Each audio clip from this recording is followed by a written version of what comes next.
ሕውየት ማሕበር ደቂ ኣንስትዮ እስካዕ ሕዚ ኣበይ ነይረን? እተን እኳ ብግፍዒ ካብ ዘውዲኡ ጀሚሩ ብዙሓት ደቂ ኣንስትዮ እንትጭወያ እንትቐተላ ሰላማዊ ሰልፊ ወፂአን መሰለን ይተሓለው ፍትሒ ይርከባ ኢለን ዘይወፅኣሉ ጉዳየን ገይረን ዘይወፅኣሉ ምክንያት እንታይ ይኾን? መሰረት ሽልማት ተቐቢላ ኢለን ዝተቃውሞ ምውፃአን ምትሕብባረን ይሕዝን ይሕፍር። ስለምንታይ? እቶም ሰባት ቅድሚ መሰረት ሕውየት ክረኽባ ክሰርሓ ክደኽማ ፍትሒ ክረኽባ ክፅዕራን ዝግበአን ንሰን እየን ግዴትአን እውን እዩ ነይሩ። ስለምንታይ? ንምንታይማ መሰል ደቂ ኣንስትዮ ሃልዩ ደሞዝ ዝወስዳ እኮ ንሳተን እየን። ብሓቂ ጉዳይ መሰረት ተቃውሞ ክበፅሓ ቻለንጅ ከጋጥማ ከም ዝኽእል ገሚተ ነይረ እየ። ዘይገመትኮ ግን ብደቂ ዓዳ ኮይኑ ረኪበዮ። ኣነ ካብቶም ጆኖሳይድ ዝፈፀሙና ሻዕብያን ኢትዮጵያን እዩ። ስለምንታይ? ንዕኦም ብጆኖሳይድ ዝሕትት ፋይል ሒዛ ነዚ ሰሪሓ ዘምፀአቶ ሽልማት እዩ እና ንሶም ብዙሕ ነገር ይገብሩ ይኾኑ ኢለ ነይረ። ግን ግልባጭ ኮይኑ 3 ዓመት ደቂሰን እናሓርናኸ እናረበሻ ዝነበራ ማሕበር ደቂ ኣንስትዮ ሕዚ ንሰን ክሰርሐኦ ዝግባእ ንሳ ሰሪሓ ንሽልማት ምውቃዓ ማንም ፍትሒ ክነግስ ኣለዎ ኢሉ ዝኣምን ዓወታ ዓወቱ እዩ ኢሉ በተለይ ንተጋሩ ሕጉሰና እዩ ዝግባእ ነይሩ። ካብተን ዝወፃ ማሕበር ደቂ ኣንስትዮ ደፋፊእናና ኢና ወፂና። ስለምንታይ ባዕልኽን ዘይወፃእኽን ወይ ዘይወፃ?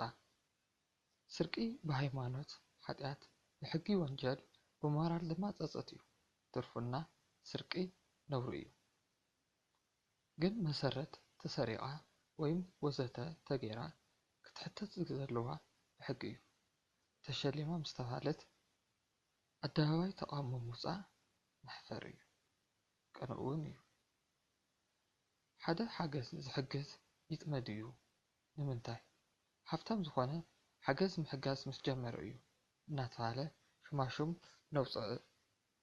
ነውፅእ ልበዝሕ ተባሂሉ እዩ ዝውቃዕ። ዓለም ለኸ ሓገዝ ዝገብሩ ወይም ገንዘብ ዝህቡ ተቋማት ሃፋትም እዮም። ንምንታይማ ዘይነሓምዮም? ሓሚናኸ ኣበይ ክንበፅሕ?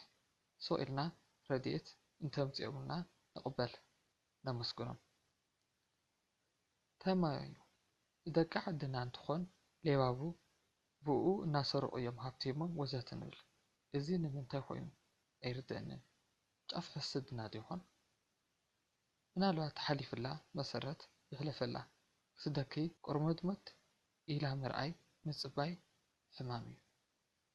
ሰባት ንሰርሕ ንክሓልፈልና እዩ እኮ። ትሰርቕ የብላን እዋ ሰሪቃ ድያ መረጋገፂ ሒዝካ ፍርዲ ቤት ምቕራብ ፍርዲ ቤት ርኡ ነፃ ድያ ሌባ ከይረጋገፅካ ሰራቂት ምባል ንባዕሉ ወንጀል እዩ። ብኻሊእ ንምንታይ ንሳ ተሸሊማ ተኾይኑ ቅንኡ ስርሓ እሞ ትሽለማ ብከፍከን ትሽለማ ግዲ ደሊኸን። መሰረት ሕውየት ካብ ትበሃል 3 ዓመት ቆያ ገይራ። ንምንታይ ኣብ ሂደት እናሃለየት ዘይተቃወምክን ሰላማዊ ሰልፊ ዘይወፃእኽን? ድንገት ሽልማት ምስ ተባሃለ ምስ ተሸለመት ዝተገለፀልክን እንታይ እዩ ይኾን ሚስጥሩ? ረድኤት በተለይ ብቕንዕና ትሕግዙ ነገራት ሕድሕድ ነገራት ብመረጃ ተትረዱ። የማናይ እንትህብ ፀጋማይ ኣይረኣይ ኣባህላ ንፅድቂ ይኾን እዩ።